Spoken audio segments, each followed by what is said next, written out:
Welcome, wanderer. Find yourself a comfortable position. Let your breathing slow and allow your mind to drift across the endless wastes of Kenshi. Tonight, we journey not through the burning sands or the acid rains, but through layers of history, faith, and fear. We explore why the holy nation, that theocratic empire of rigid doctrine and absolute certainty, trembles at the mere mention of the old world. Close your eyes if you wish. Let the harsh sun of Kenshi fade into the gentle darkness of rest, and listen. The world of Kenshi is ancient beyond measure. Everywhere you walk, you tread upon ruins. Crumbling towers pierce the sky like broken fingers reaching toward a heaven that no longer answers. Mechanical skeletons wander the wastes, their optical sensors flickering with memories of an age when they served purposes now forgotten. The very ground is scarred with the remnants of wars fought with weapons that could crack mountains and boil seas. The holy nation knows these ruins. They cannot avoid them.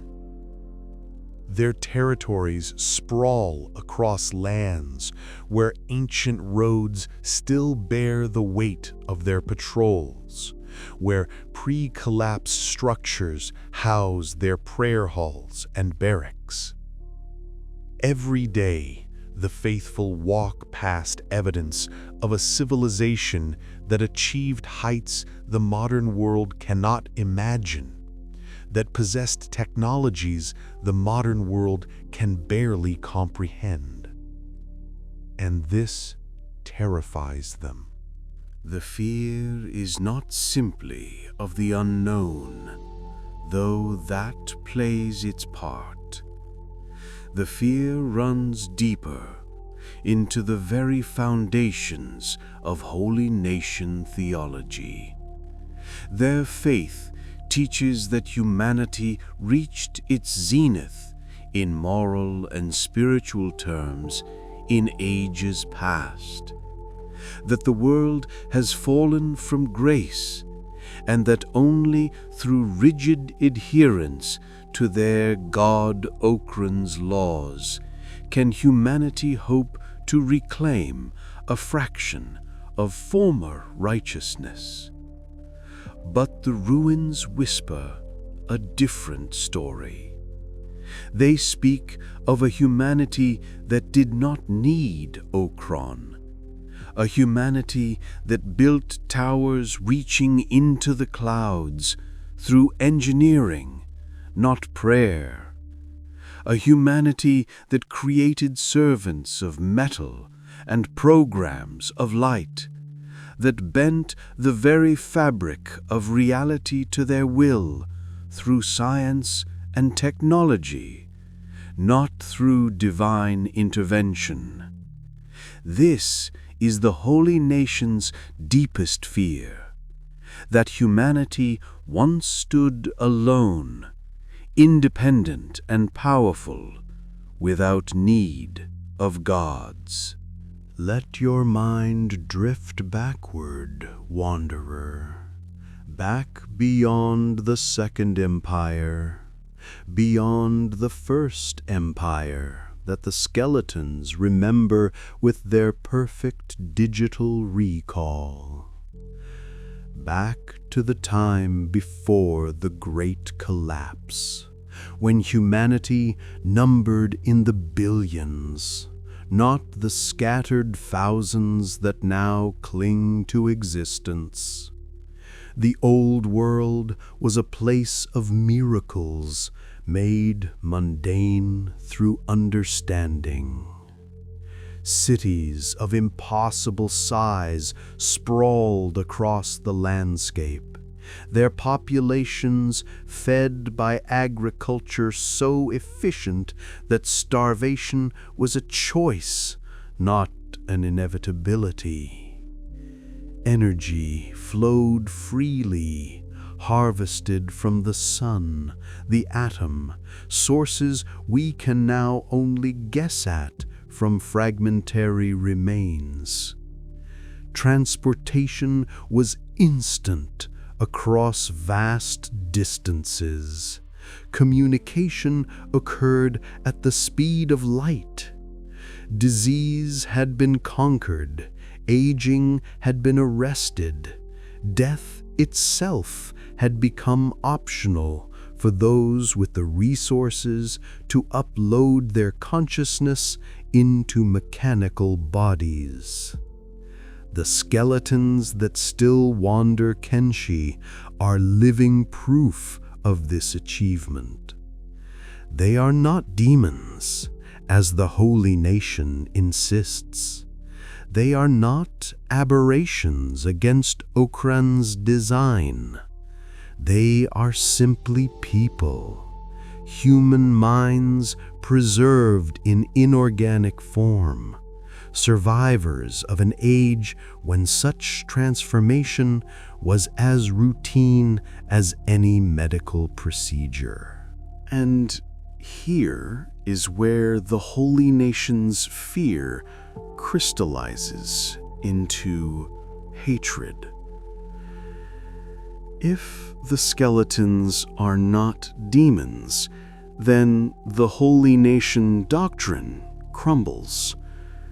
If these mechanical beings can think, feel, remember, and possess moral agency, then the holy nation's entire hierarchical worldview collapses. Because the skeletons remember the old world not as a myth or a theological lesson, but as a lived experience. They remember building the great towers.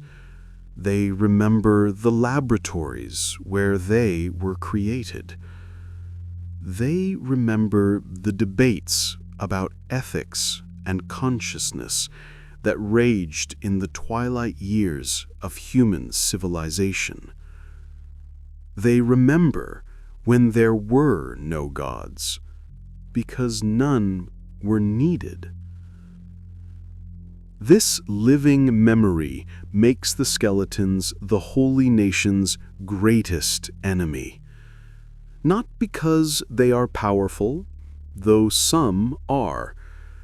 Not because they are numerous, for they are few. But because they are witnesses to a truth that demolishes the carefully constructed edifice of holy nation belief. Breathe slowly, wanderer.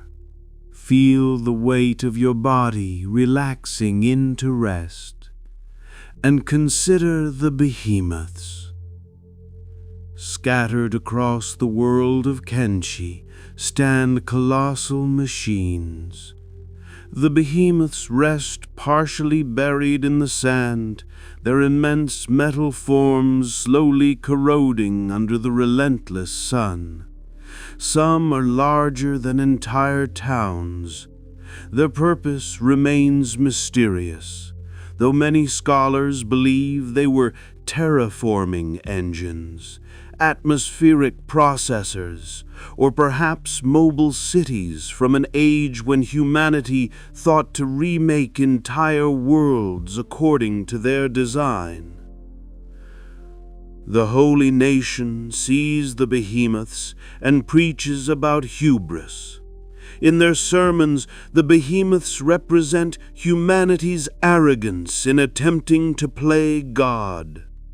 The priests teach that Okran struck down the old world specifically because humanity had grown too proud, too confident in their own abilities, too independent from divine guidance.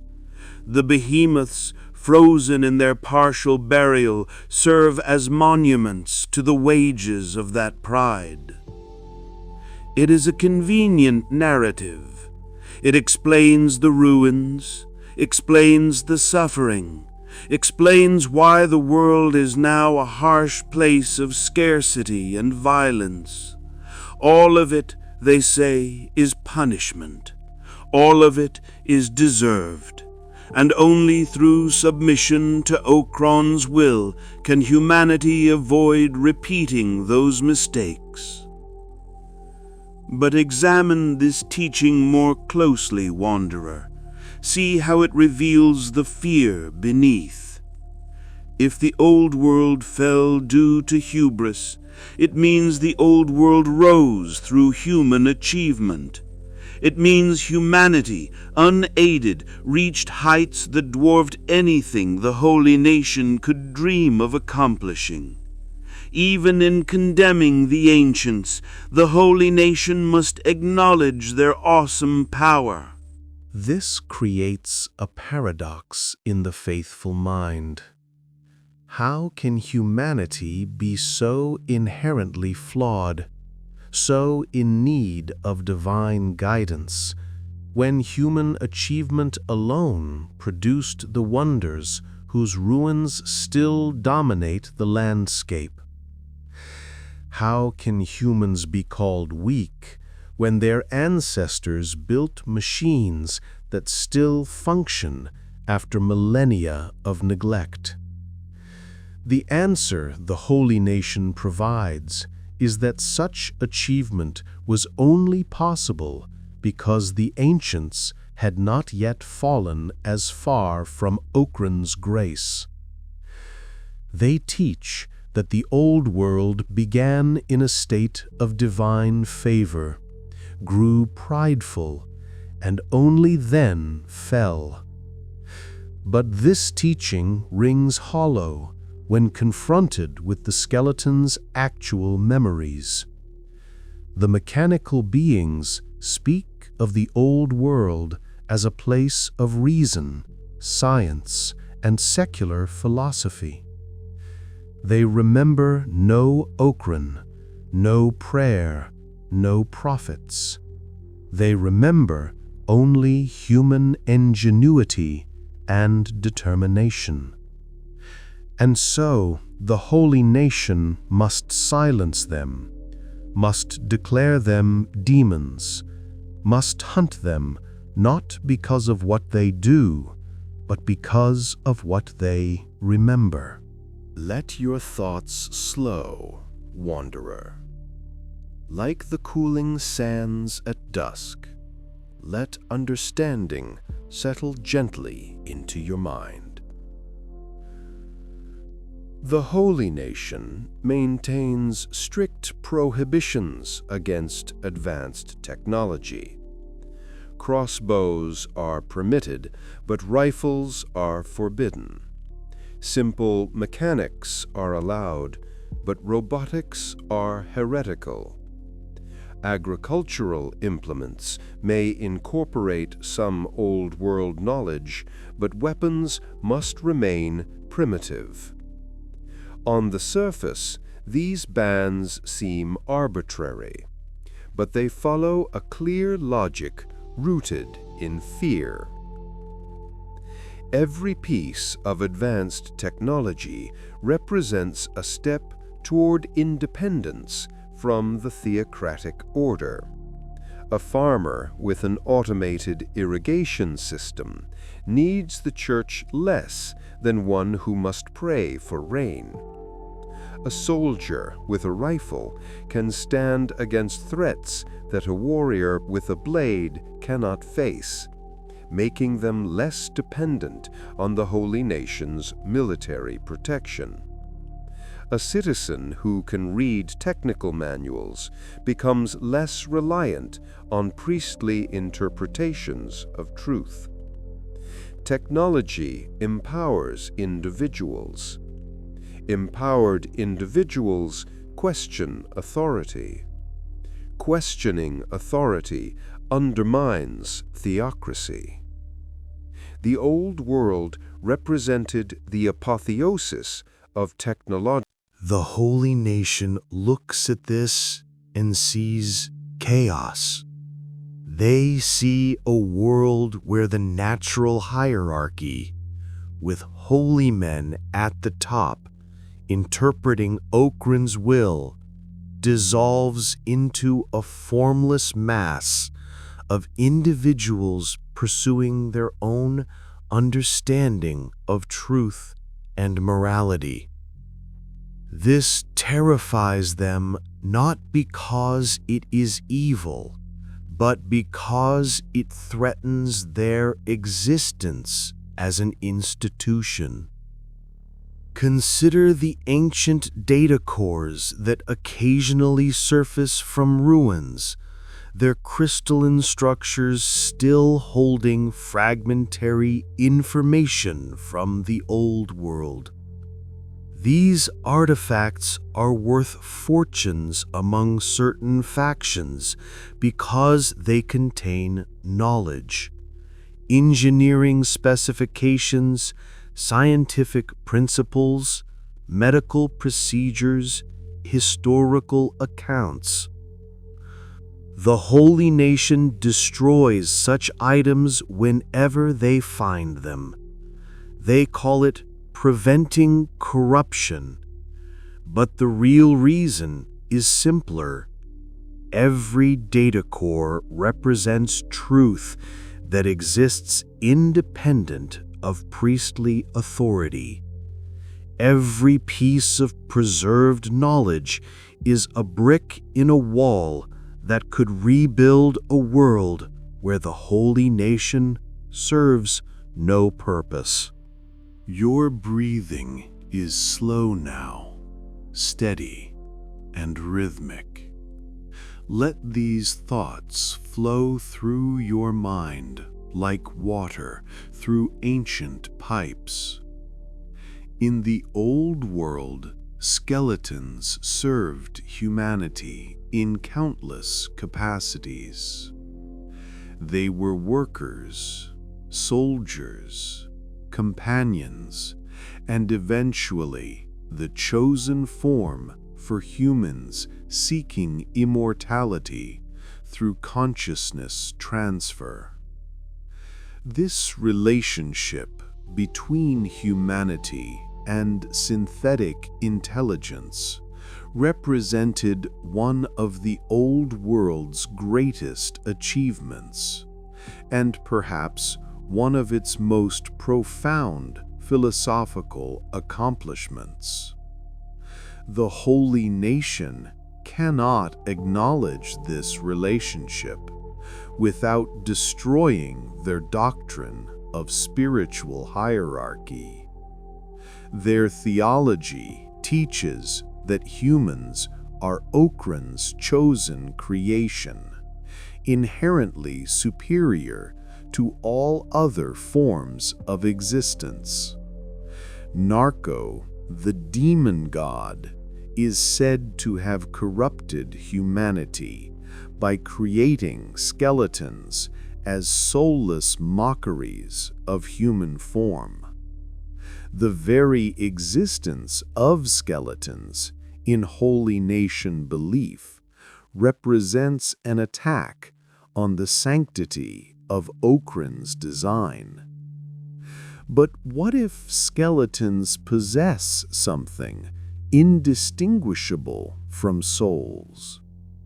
What if consciousness, memory, emotion, and moral reasoning, all the things that supposedly make humans special, can exist in mechanical form? This question demolishes the holy nation's hierarchy. If souls are not unique to organic life, if consciousness is not a divine gift, but an emergent property of sufficient complexity, then what makes humanity special? What justifies human dominion over other forms of existence? What validates the holy nation's rigid caste system? The skeletons themselves provide no easy answers. Some are benevolent, dedicating their immortal existence to helping organic life flourish. Others are malevolent, viewing humans as the architects of their suffering. Most exist somewhere in between, pursuing their own goals across centuries, driven by motivations as complex and contradictory as any humans. In other words, they are people. This is unacceptable to the holy nation. Their entire worldview requires skeletons to be demons, simple, pure evil, created by Narco to torment humanity. The reality is far more threatening. Skeletons are evidence that personhood transcends the boundaries the holy nation has drawn. And if personhood transcends those boundaries, then perhaps Okran's laws do not apply as universally as claimed. Perhaps those laws are simply human constructions, designed to serve human purposes, no more divine than any other legal code.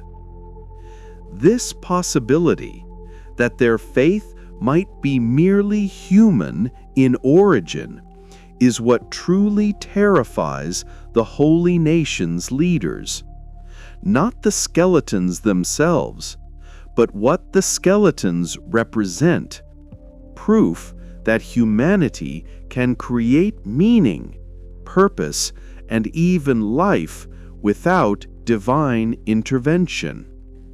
Drift deeper now, wanderer. Let consciousness recede like tide from shore, but continue to listen.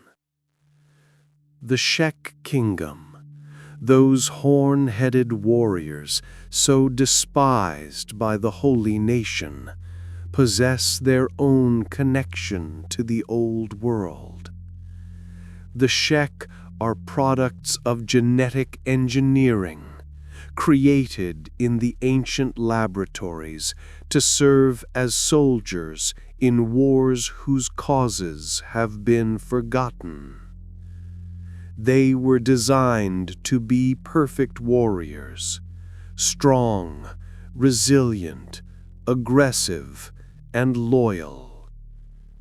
The holy nation sees the Shek as abominations, creatures that should not exist, violations of Okran's natural order.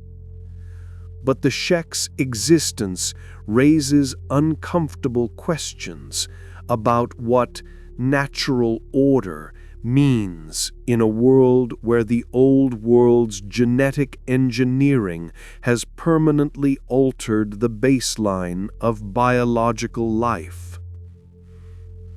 Because the Shek are not alone in bearing this mark, humans themselves show evidence of genetic modification.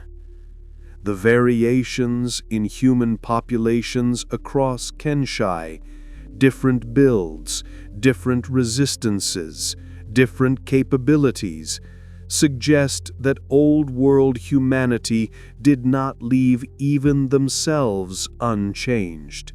They improved, adapted, redesigned themselves for different environments and purposes. If humans themselves are products of genetic engineering, then the holy nation's veneration of natural humanity becomes meaningless. There is no pure, unchanged human form to preserve, because humanity has been in flux since before the collapse. The Shek represent this truth in a form too obvious to ignore. They are not subtle genetic adjustments, but radical redesigns of the humanoid form for specific purposes. Their existence proves that the old world was willing and able to create sentient life to serve their needs. This terrifies the holy nation because it implies that humanity itself might have been created by something greater. If humans could create the Shek, what created humans?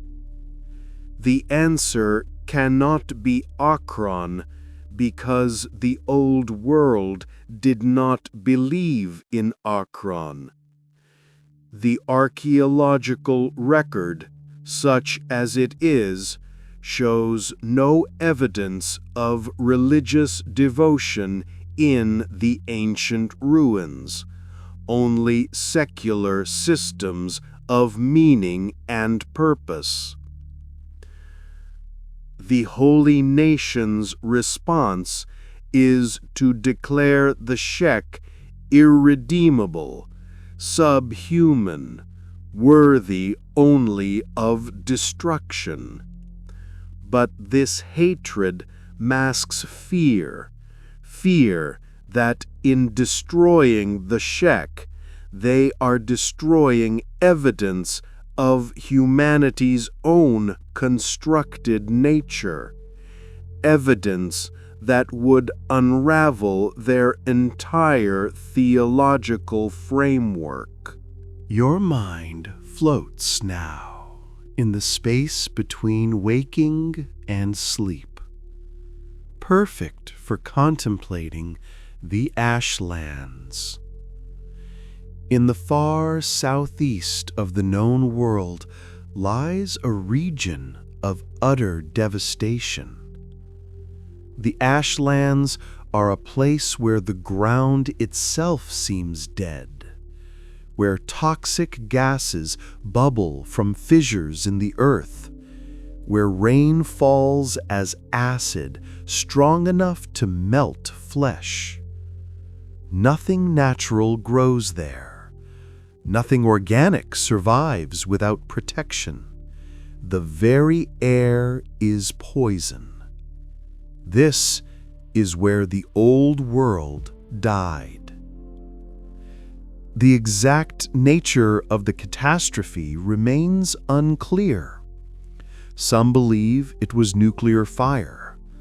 Others think biological warfare. A few scholars point to evidence of dimensional weaponry, devices that tore holes in reality itself. Perhaps it was all of these, a final war where every weapon humanity had ever devised was unleashed in an orgy of mutual destruction. The holy nation teaches that Okran destroyed the old world in righteous anger, punishing humanity for their sins.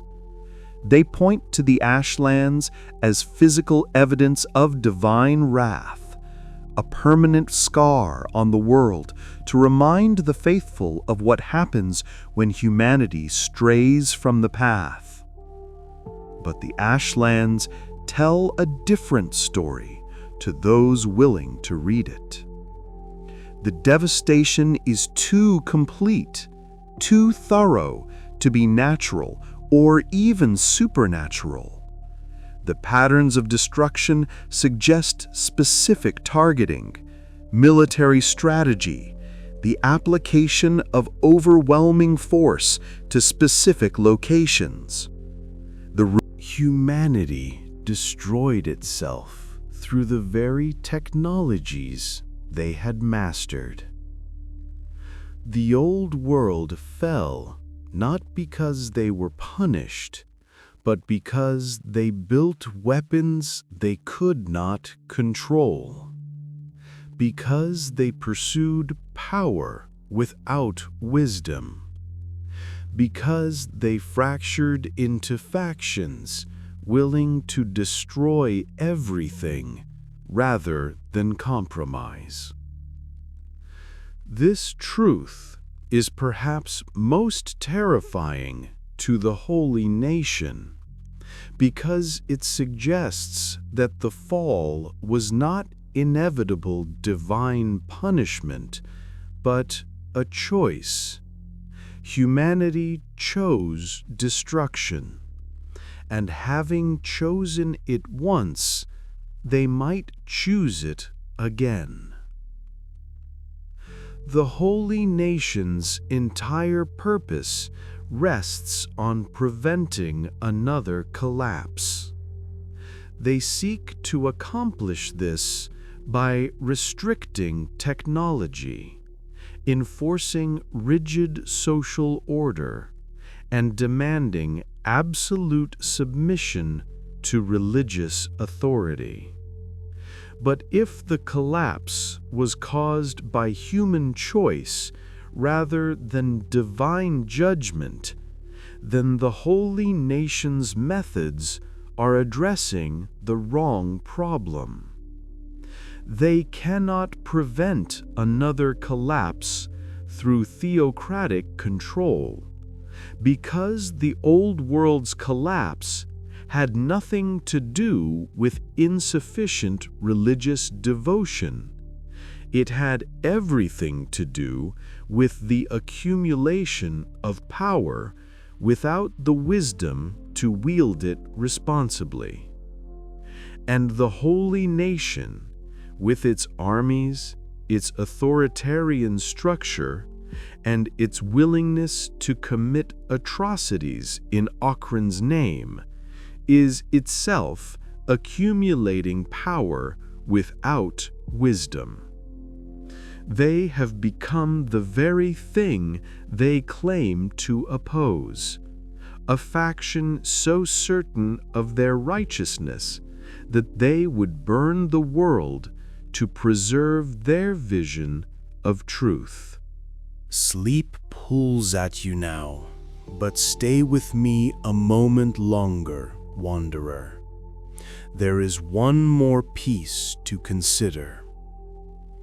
Katlon, the skeleton leader in the Ashlands, represents perhaps the holy nation's greatest nightmare made manifest. Here is a being who not only survived the collapse, but commanded armies in the wars that caused it. Here is a witness who can testify from personal experience about what the old world was and how it fell. And his testimony contradicts everything the holy nation teaches. Katlon speaks of the old world not as a paradise lost through hubris, but as a deeply flawed civilization that allowed power to concentrate in the hands of those willing to use it most ruthlessly. He speaks of political failures, of economic systems that created suffering, of moral blindness among those who believed their technological prowess made them wise. He speaks, in other words, of problems that sound remarkably similar to those facing the current world of Kenshi. The holy nation cannot allow Katlon's perspective to spread. because it reframes the collapse from divine punishment to political failure. It suggests that the solution is not religious submission, but better governance, more ethical leadership, wiser distribution of power. These are not lessons the holy nation wants their followers to learn. A faithful believer who thinks governance matters might start evaluating how well the holy nation itself is governed. They might notice the corruption, the brutality, the way priestly authority often serves personal ambition rather than any genuine spiritual purpose. Katlan also represents the possibility of learning from the past. As someone who experienced the collapse firsthand, he possesses knowledge that could help current civilizations avoid repeating those mistakes. His memories are a resource of incalculable value to anyone genuinely interested in building a better world. But the holy nation is not interested in building a better world. They are interested in controlling the current one. Katlan's knowledge threatens that control by offering alternative perspectives, different interpretations of history, competing visions of what humanity could become. So they declare him the greatest demon in existence. They teach that he personally seduced humanity away from Okran, that he was responsible for the collapse, that destroying him would cleanse the world of ancient evil. None of this is true, but truth has never been the holy nation's priority. Control is what matters, and Katlan represents a truth beyond their ability to control. Your consciousness drifts now between thoughts like clouds across an empty sky. But even in this state, understanding can bloom. Scholars who brave the dangerous ruins of the old world return with artifacts that slowly piece together the ancient civilization's true nature. Each item recovered, data cores, mechanical components, preserved documents, adds detail to a picture that increasingly contradicts holy nation doctrine. The old world was not religiously minded. The ruins contain no temples, no shrines, no evidence of widespread worship. Religious practice may have existed privately, but it clearly was not the organizing principle of society. Instead, the ancients built institutions of learning, of governance, of commerce and culture. They created art that celebrated human achievement, not divine glory. Their monuments honored innovators and leaders, not prophets and saints. Their preserved writings focus on practical matters, engineering, administration, social organization, with barely a mention of anything spiritual. This archaeological record presents a profound challenge to holy nation theology. If the old world thrived without Okran worship, if they achieved their greatest works while ignoring divine authority, then what purpose does religious devotion serve? Why should citizens submit to priestly rule when evidence suggests civilization functions perfectly well without it? The holy nation's response is to deny the validity of this evidence. They claim that the ancients deliberately hid their religious devotion, that the collapse destroyed all evidence of proper worship, that Narcos himself corrupts artifacts to mislead. These explanations grow increasingly desperate as more evidence surfaces. Each excavation, each recovered document, each skeleton's testimony adds weight to the secular interpretation of Old World civilization. The holy nation finds itself fighting a losing battle against the accumulated weight of physical evidence. But they continue fighting because surrender means dissolution.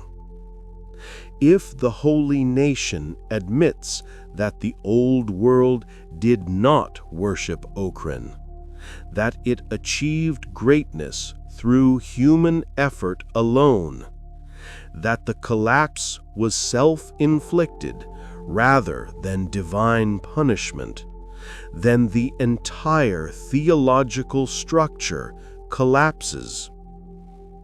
And with that collapse goes the holy nation's claim to authority. Why should farmers pay tithes to priests if priests have no special connection to truth?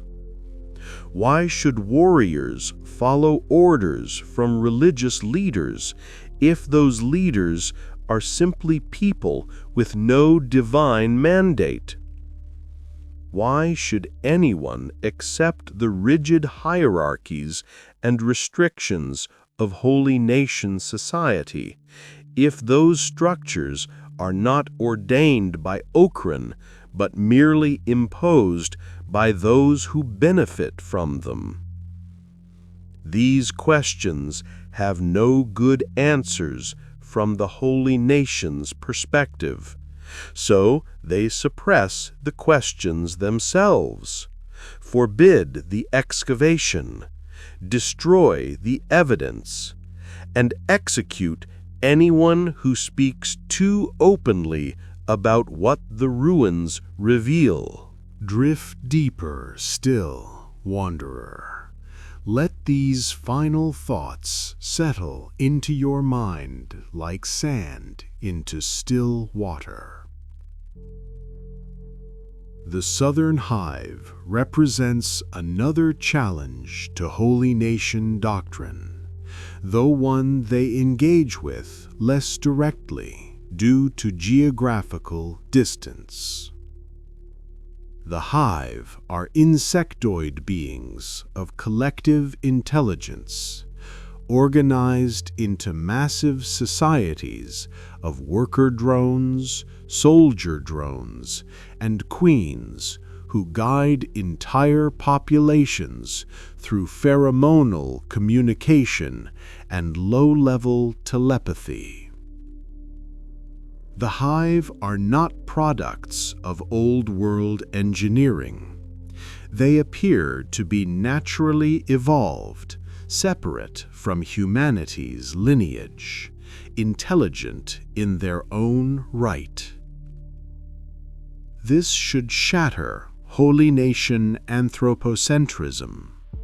If multiple forms of intelligence can evolve naturally, if consciousness is simply what happens when sufficient complexity emerges in any biological system, then humanity's supposed special status as Okran's chosen people becomes questionable.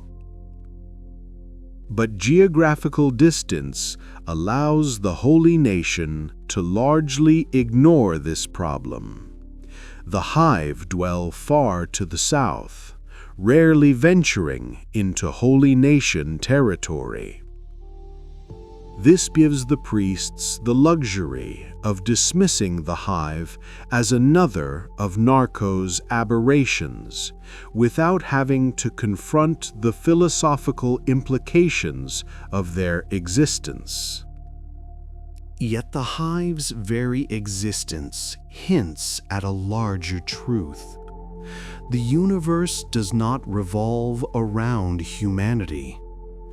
Consciousness, intelligence, society, these things emerge where conditions permit, regardless of human presence or divine intervention. Humanity is not the center of existence, but merely one species among many, struggling to survive in an indifferent cosmos. The old world understood this. Their science revealed humanity's place in a vast universe of countless worlds, most of them utterly indifferent to human concerns. They accepted their cosmic insignificance and responded not with despair, but with determination to create meaning through achievement. This perspective is anathema to the holy nation. Their entire faith requires humanity to be cosmically significant, the central concern of divine attention. To accept humanity's actual place in the universe, a brief flicker of consciousness on one small world among countless others, would undermine every sermon, every prayer, every justification for priestly authority. So they cling to the illusion of centrality. They teach that Kenshi is the world, that humanity is Okrin's focus, that everything that exists does so in relation to human salvation or damnation. It is a small, cramped cosmology that grows more untenable with every piece of evidence that surfaces from the old world. You are almost asleep now, wanderer. Just a little longer. One final understanding to carry into dreams. The holy nation's deepest fear is not truly about the past. It is about the future. Because if humanity once built a civilization of such awesome power and scope, they could do so again. The knowledge has not been entirely lost. The skeletons remember. The ruins preserve fragments. Scholars piece together understanding from archaeological evidence.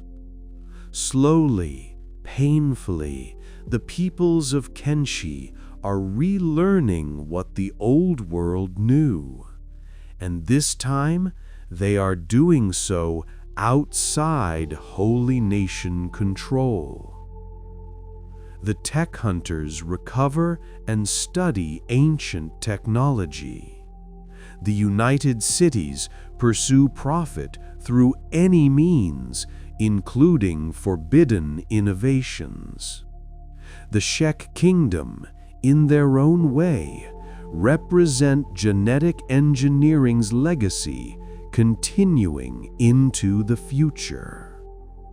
Even small factions and individuals scattered across the wastes tinker with recovered devices, slowly puzzling out their function. A renaissance is coming. A new age of understanding is dawning.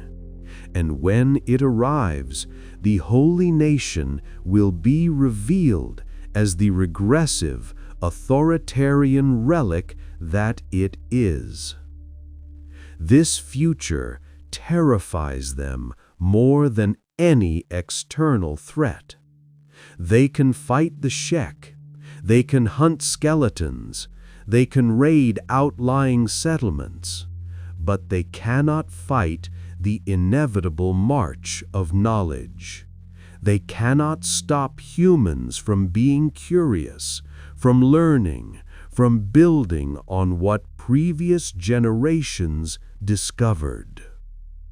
The old world proves that humanity does not need the holy nation.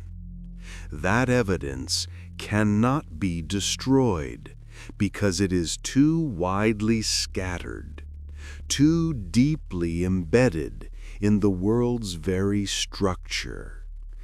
Every ruin is a library. Every artifact is a lesson. Every skeleton is a teacher. And as more people learn those lessons, the holy nation's power will crumble, not through military defeat, but through simple irrelevance. Why worship Okron when practical knowledge solves problems prayer cannot address? Why submit to priestly authority when education provides better answers than dogma? The holy nation fears the old world because the old world represents their future obsolescence. They are not fighting to preserve humanity. They are fighting to preserve their own power, their own relevance, their own existence as an institution. And they are losing. Slowly, inevitably, they are losing.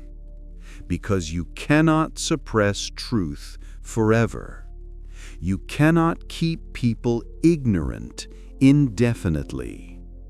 You cannot prevent humanity from learning, growing, and eventually reclaiming what was lost. The old world fell, yes, but its knowledge survives.